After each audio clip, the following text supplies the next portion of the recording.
instead of just letting everything fall apart and age over time, we can actually intercede, change the course, and get these joints healing, get regeneration instead of just degeneration.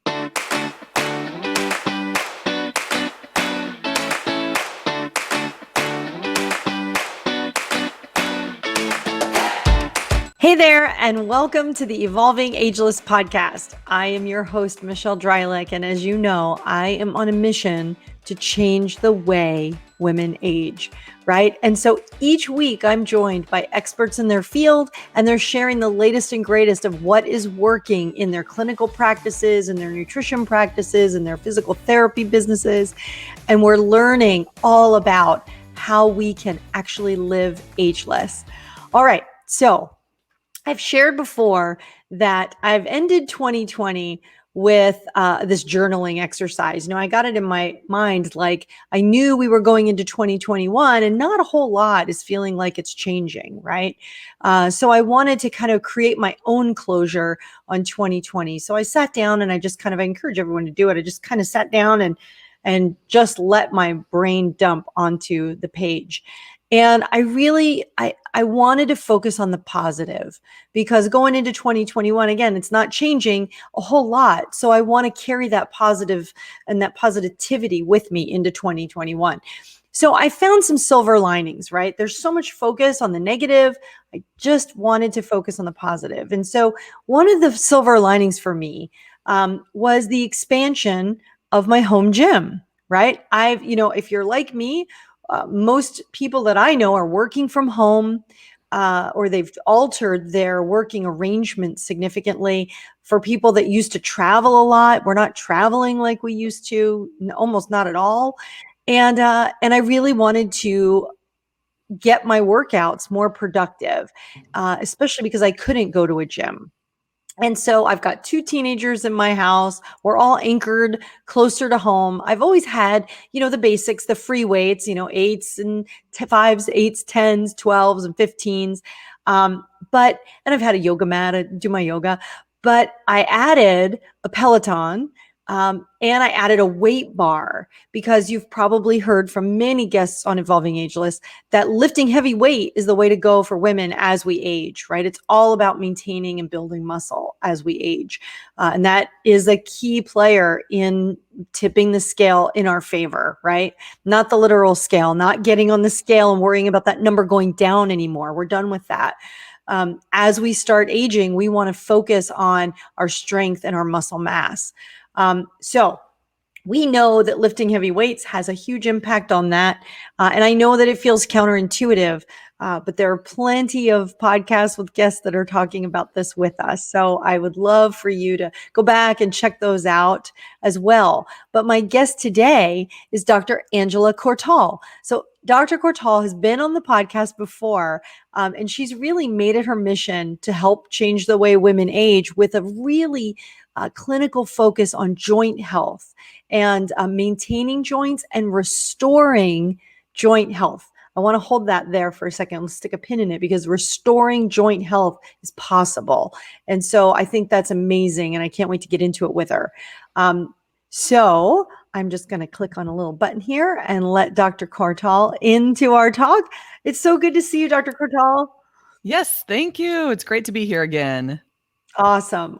And so I know we're going to get into joint restoration in a little bit, but I just want to get your thoughts. I talked a little bit about my home gym and my lifting heavy weights now.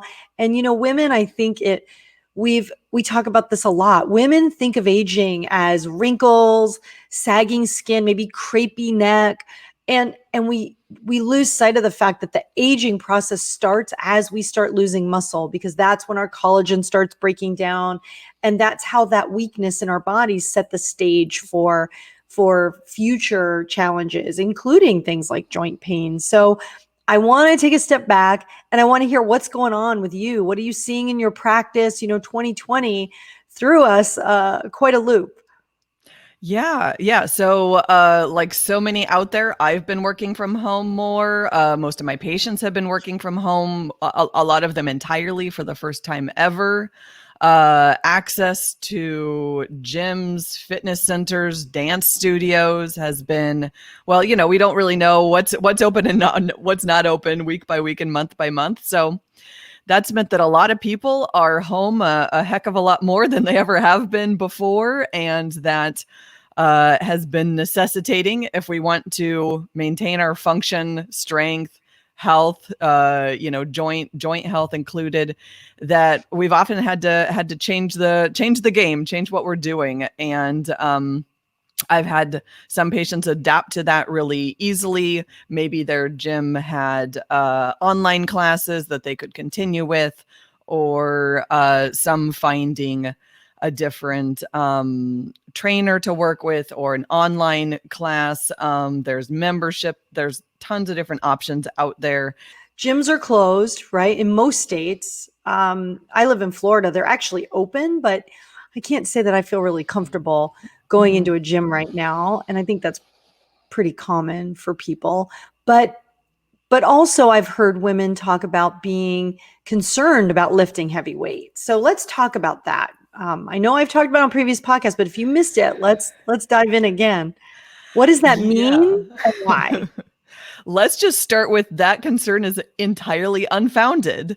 Do not be concerned about lifting heavy weights. There is no concern. I guess I'll start off by saying, of course, like everything else in life, apply some common sense. So if you truly don't have any practice of resistance, strength training, weight training, don't go in and see how much you can bench press. You might hurt your shoulder. So of course, don't do that.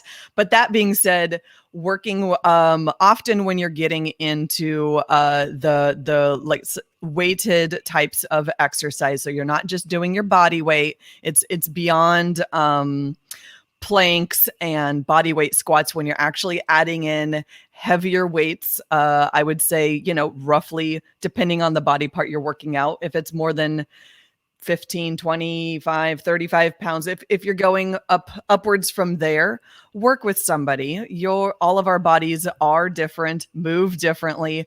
And so any kind of exercise needs to be individualized to what makes you feel good, is the best resistance activity, the least aggravating on your joints. Just even our joints can be structured and set up differently, and how we move through a, let's say, squat or a deadlift can be differently. So one size does not fit all in terms of just watching a video on YouTube and expecting to be able to do that. I do not advise that route, but you can work with someone. Previously, we had a whole lot more options in person, but even virtually, I've had a lot of patients love this, and I know a lot of trainers that offer this, where you just get your camera phone set up somewhere. Maybe you're fancy enough to have a little tripod to put your phone into, so you can have it pointed at you when you're doing the exercise. But that's actually really helpful, and for some people, just the best fit of being able to start or maintain that kind of strength-based activities right now, to keep your joints healthy, to keep up your muscle strength and function. And this is really the key for longevity, for performance, and not just athletic performance, but just day-to-day activities as we go through not only this year, but of course the years and decades to come. What we want to do is, for anybody that has been much more inactive, don't go right back into what you were doing a year ago if it really is a lot different than what you were doing now. Just like if you go back to the very beginning of getting into any of these sort of more technique-based types of exercise, you're going to have to tiptoe back into it like you did originally.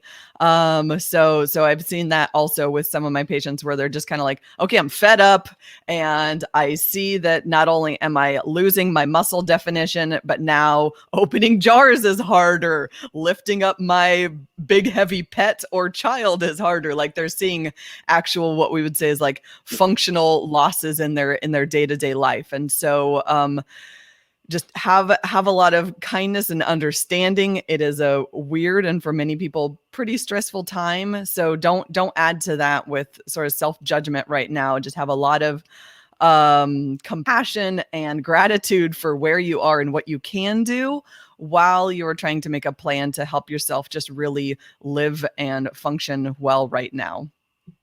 I love that. And to add on to that, when we focus on building or maintaining muscle, we're also increasing our metabolism, right? So the more muscle we're able to gain, and the second myth that I would add to your first myth of it's unfounded that lifting heavier weights makes you bulky, but the unfounded idea that you can gain muscle as you age, it's possible, right? We have it in our minds that once we round the corner on 45 or 50, and once we're in that perimenopause or menopausal state, that we just get fluffy from that point forward.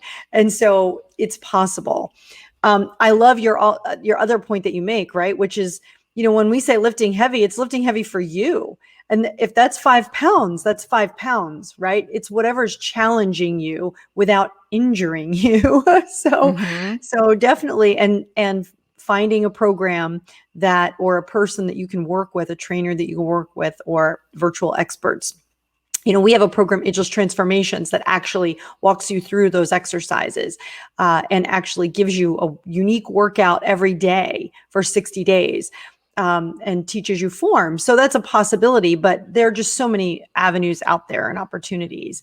So I love it. And I love the motivation to just start, right? If it's you start with a walk and then lift some weights that are lighter and then work your way up to more heavier. I love it. So, okay, let's talk about this. Another silver lining, right, is this idea that virtual is here to stay, right? It's amazing how we've adapted to this virtual world. I have teenagers that are doing Zoom school, right? It's not ideal, but it's virtual and it's working. But I've also noticed that healthcare practitioners are really embracing this idea of being virtual. So how has that enabled you to engage with your patients in a different way? Yeah, I would say on a couple of big fronts. One is that it really exists in, I would say, mainstream medicine, or really any, kind of pick your type of healthcare, pick your profession of healthcare. So primary care services, alternative medicine practitioners, specialists. I've had patients do telehealth with a cardiologist, with their gynecologist, you name it, and telehealth is in most avenues an option. And it as in my field, naturopathic medicine, most practitioners, the vast majority, are doing some degree of telehealth. On the patient side of things, talking with patients, kind of seeing how it goes for the, I would say, 9 or 10 months that we've been doing this now. Most patients really like it. They like it's really the convenience factor on a couple of fronts. So the not having to commute, for some, not having to take the time off of work to kind of organize their schedule around a telehealth. They can just take a coffee break basically and pull up their telehealth. As long as, the one thing out there is to make sure you have a private area, depending on your work setup, and who might be also in the office. Just finding a private place or at home. I've been able to see everyone's pets. That's fun. I have dogs, so I love seeing other people's dogs come into join us in the telehealth. And yeah, my patients, for the most part, are able to access care more regularly because of these barriers being lessened, being not there. And honestly, they just like being able to have this check-in that really fits around their life and schedule more easily. And many are joking. They're like, great, I can see my doctor in my pajamas and I don't have to go anywhere. I love it. I love it. So now let's talk about this, because your practice, really your mission is helping adults, not just women, but everyone, men and women, with specifically joint health, right? And so we talk about weight because weight-bearing exercises always plays a role in joint health. And this laxity that we're seeing happen really can have a negative impact on joint health. So let's dive in now on joint health and what you're seeing, and this whole concept that you can regenerate a chronic joint problem into a healthy joint again? Yeah, I mean, let's start there with yes. What we'd be talking about by and large is degenerative joint disease or osteoarthritis, and it is an extremely common diagnosis. Mhm. I believe the stats that I last saw was about a quarter of the adults in the U.S. have a diagnosis of osteoarthritis.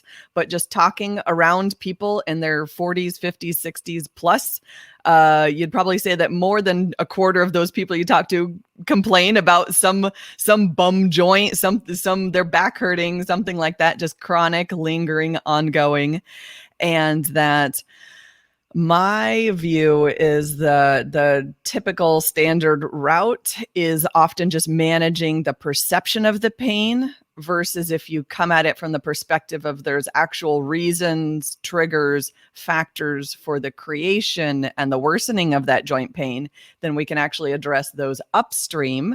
And instead of just this joint, like the rest of us, instead of just letting everything fall apart and age over time, we can actually intercede, change the course, and get these joints healing, get regeneration instead of just degeneration. Oh my gosh, that is so powerful. And I think, especially with arthritis, people feel like the pain that they're experiencing from arthritis is like, oh, it's pain because of direct, bone on bone or whatever the case may be. But the reality is, right, that pain is a chemical response, right? There's chemicals involved in, we call them inflammatory cytokines, but they're involved in that joint. And when you can clear some of that noise out of a joint, I would imagine that's where the magic happens, right? Yeah, I mean, pain is complex. There is biochemical, hormonal, neurologic, like everything is coming together to give you communication. How I think of it as pain is communication. So it's talking between a certain part of your body, say a hip, a knee, ankle, whatever, to your brain saying things are not okay. And maybe it's coming directly from cartilage, from loss of cartilage in a joint that, in a doctor's office or on an x-ray, they can say, oh, well, you have moderate osteoarthritis. The cartilage is starting to wear, and that's where your pain is coming from. Yeah, for some people, maybe. But when they look at research and just compare thousands of people who say have low back pain, also very common, and they just do MRIs on everybody. Some have back pain, some don't have back pain, and they find basically no association between what those joints actually look like and what that person experiences in their daily life. And I can say that also tracks with what I see in the office with patients with chronic joint pain. And then on an ultrasound, on an x-ray, on an MRI, whatever the imaging is that we have, that some patients might have severe pain. They are limiting their life. They're not able to get up and down their stairs. They've given up the exercise that they used to be able to do because it just hurts too much. They're not walking their dog like they used to. Like, it's really impacting their life. And you look on the imaging and it says, oh, mild osteoarthritis, maybe moderate, a little bit of cartilage degeneration over here. And you're thinking, well, that film doesn't look, quote unquote, so bad. Someone else can be, vibrant and lively and full of energy in their 70s, 80s, and they do not have any pain. They are not limited in any way. And you look at their imaging and you're thinking, wow, like how is that person even moving? How are they being that active? Like, that film looks, quote unquote, so bad. So we know that just looking at imaging is not the way to tell where someone's pain is coming from a lot of the time. And then also they just don't have the correlation. Wow.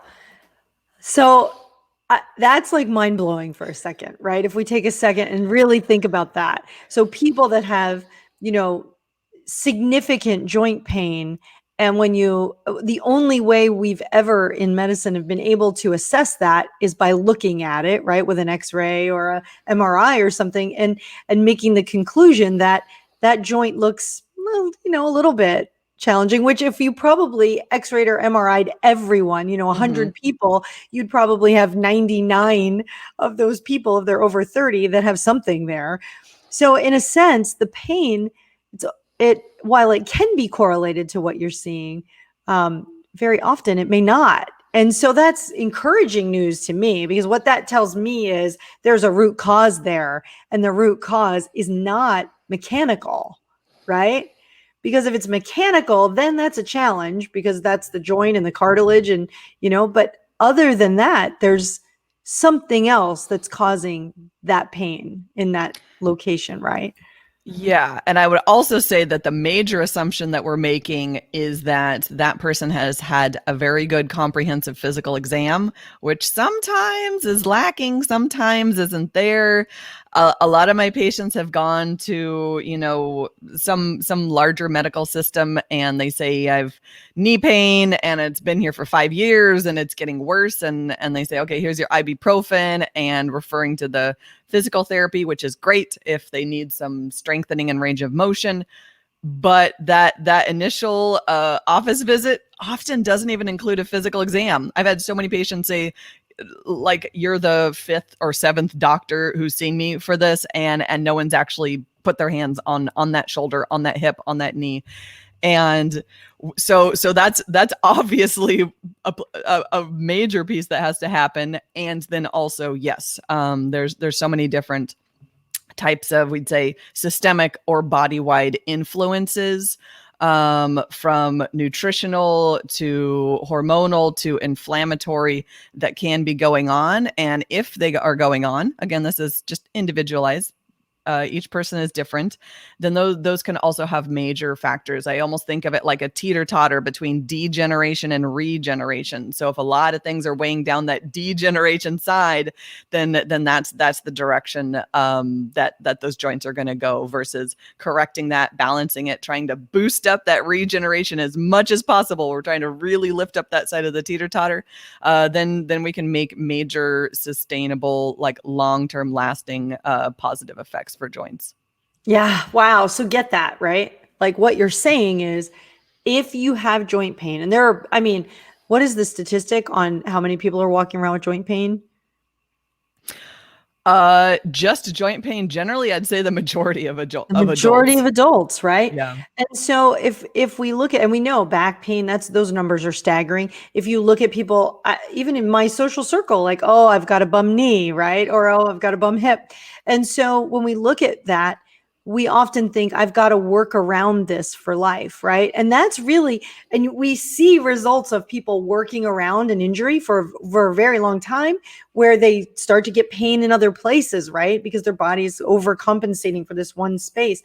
And what you're saying is, wait, stop, do the physical therapy, do those things, but it's possible to reverse that pain and allow that regeneration in that joint to occur, so that people that feel like that's such an important message. I know you've said it, I'm repeating it, and maybe that's redundant, but I think that's such a powerful message, is that there's no reason to live with lifelong joint pain. There is a way to regenerate joints. Yeah. And because so many of my patients are often, maybe they go through that whole ibuprofen physical therapy, and they feel like, well, it didn't really, I have the same amount of pain. Then they're often, there's no real step beyond that besides, okay, now it's time to go to the surgeon and see if we need to cut something out and replace it. So many people out there, they just feel stuck. And that's, I would say, most of the patients that come to me is because they feel like, I went through that route. I was a quote unquote good patient. I did what they told me to. I went through everything. I did my exercises, but the pain is still here. It didn't really get addressed, or maybe now it feels like it's spreading, and now it was just my low back, and now it's my back and my hip, and like we got to have a new plan. That's kind of what I do, is like, we got to make a new plan. This is your new plan based on what's going on for you, because we just need to to get in there and interrupt that, because I feel that a lot of people are stuck with no options, or fast track to the surgical route, when maybe that isn't really what's the cause of their pain. And it seems like it's a cascade, right? When it starts in one spot, and you've got chronic pain, it really becomes more systemic, and then it creates this cascade where pain can start to occur in different places in the body, and then it limits your activity significantly. So here's what I love about it. What we've been talking about today, right, is this whole idea of things that we're doing at home, things that we're empowering us, then this new normal. I know we keep saying it, but there's no better way of saying it than this is Yeah. the new normal. So this new normal idea of, hey, virtual care is pretty cool and it's really convenient for patients. I think it flips the focus, right? Where we used to say, oh, patient care, it's always patient focused care. Yet a patient has to drive to you, sit in your lobby, wait for you, and then drive back to their regular life. So it isn't patient focused. It's provider focused care, right? And so now this idea of using virtual care to break down those barriers, I know that you've created a program now for people with chronic joint pain that they can actually engage with you virtually. And you call it, I love it, Foundations for Resilience, right? Because that's what we're doing. We're building resilience. And that's where longevity comes from. When we are resilient, we can live a much happier, healthier, better quality of life. So tell us a little bit about that, because I love this idea of taking virtual care out there so people can take control of it themselves. Yeah. So I guess I'll start with what and how and for whom I created this. I would say this is my my take, my set of what I can provide for those who do feel stuck. They feel like they've gone the usual route. It really didn't help them out. Not really sure what to do. I sure hope that what we're talking about on this podcast has piqued a few people's interest just in the idea that we can have an impact, a positive impact on reversing degenerative joint disease. And so for this reason, I put together basically all the information, all the education I can about how do you work through this on your own. And of course, I'm the teacher, I'm the guide, but this is weeks. It's 4 weeks of lessons, and there's videos and worksheets, and we have a Facebook group. So what the whole idea is that I'm just kind of giving my whole brain downloaded on what I can teach you on how to look at your own imaging, for example, your own labs that might be important, how to assess for dietary deficiencies, how to look at your past hormone and other inflammatory marker levels to be able to identify what might be most important for me. Because for me, talking literally about me right now and my own history of chronic joint pain and just lingering issues, instability, and figuring out the most key important pieces for me to regenerate my own joint and to bring it from painful, crunchy, crackly, weak would give out to then working to figure out my own triggers on how to now be able to deadlift and squat my own body weight on a bar on my back necessitated that I figure out what the triggers are for myself. And so this Foundations of Resilience is me guiding through a 4-week process on how to start figuring things out and learning about what might be important for each person for themselves. And then we use the group to meet to pop up different brainstorming.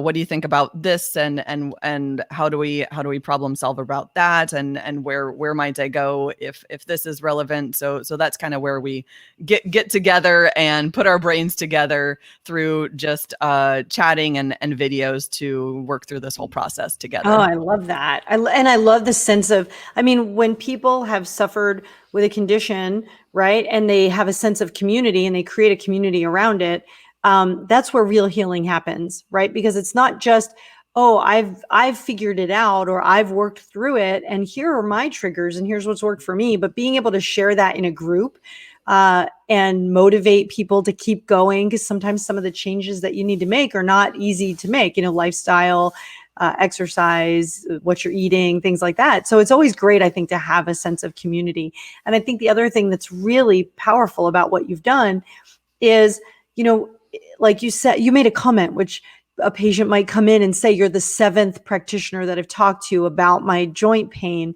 And that's the key, right? How many of us have have gone through the system, right? And ended up somewhere. And so not everybody has access to someone like you that can say, hey, wait, this is different.